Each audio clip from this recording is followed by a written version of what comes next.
İstanbul'daki Istiqbog'ra İlim ve Medeniyet Vakfı, Şarkı Türkistan Tədqiqat Vakfı ve Ankara'daki Uyghur İlim ve Medeniyet Tədqiqat Vakfı qatarlıq cemiyetlerinin birlikte uyuşturuşu bilen Türkiye'deki Tuluq Oturuq Köçüş İmtihani LGS'da yuqur numar alğan 41 nəfər Uyghur oquvchi mükafatlandı.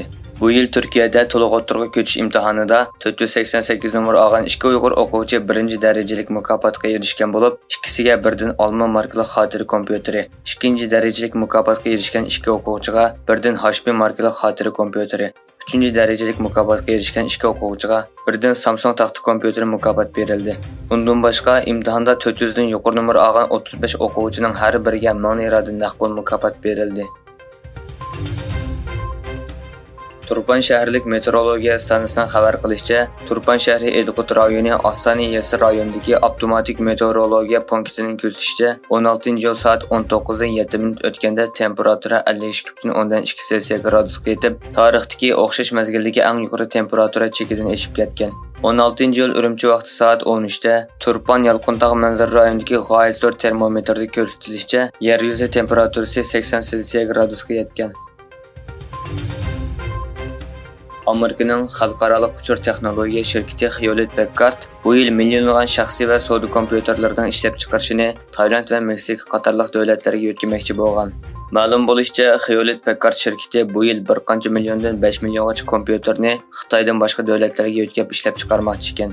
Hewlett-Packard şirketi o'tgan yili dunyoni 55 million 200 ming PC kompüter bilan ta'minlagan. Ukrayna urushidan keyin texim yaqinlashgan Xitoy bilan Rossiya harbiy hamkorlikni kengaytmoqda. İki davlat Yaponiyaga yaqin joyda eng chong birlashma havo va dengiz armiya manevri orqali G'arb va ittifoqdoshlariga kuch ko'rsatmoqda. İki davlat armiyasiga taban nurg'un dengiz va havo qismlari manevrga qatnashayotgan bo'lib, qachongacha davomlashadiganligi aniq emas ekan. Xitoy Komünist Partiyasi Markaziy Tashqi munosabatlar komiteti ishxonasining mudiri Wang Yi va Amerika prezidentining kelimat alohida vakili John Kerrini Xitoy poytaxti Beyjingda uchrashdi. Yig'in jarayonida Kerrini konu do'stim deb tasvirlagan Wang Yi, davlatlar o'rtasidagi hamkorlik Xitoy Amerika munosabatining taraqqiyotiga bevosita mos holda ilgariladi dedi. Kerri bo'lsa, Amerikaning yer sharining isib ketishidan kelib chiqqan klimat krizisini hal qilishda Xitoy bilan bo'lgan hamkorlikni qaytadan taraqqiy qildirish uchun yo'l izlayotganligini ta'kidladi. Türkiye Prezidenti Erdoğan Paris qo'ltiq ziyaratining 2. bekatida Qatar amiri Sheyx Tamim bin Hamad Al Sani bilan ko'rishdi.